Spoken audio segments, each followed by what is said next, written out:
El primer criteri de tots és tenir molt clara quina és la teva missió i quin és el teu objectiu.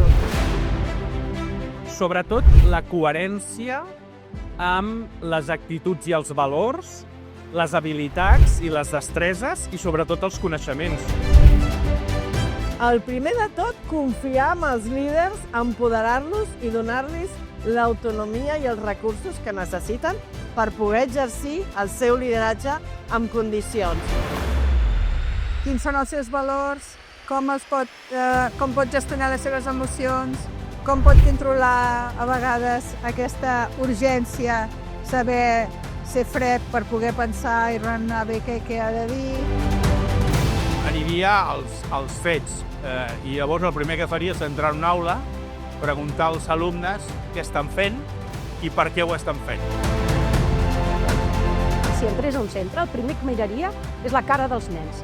Si estan somrient, què diuen, si juguen, si els veus feliços. Perquè l'esforç per l'estudi no està renyit amb la felicitat.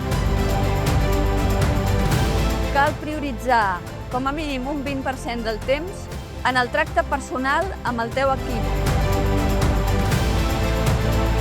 Aquest lideratge de la direcció que ha de traspassar no és el càrrec ni la persona, sinó que traspassa un projecte.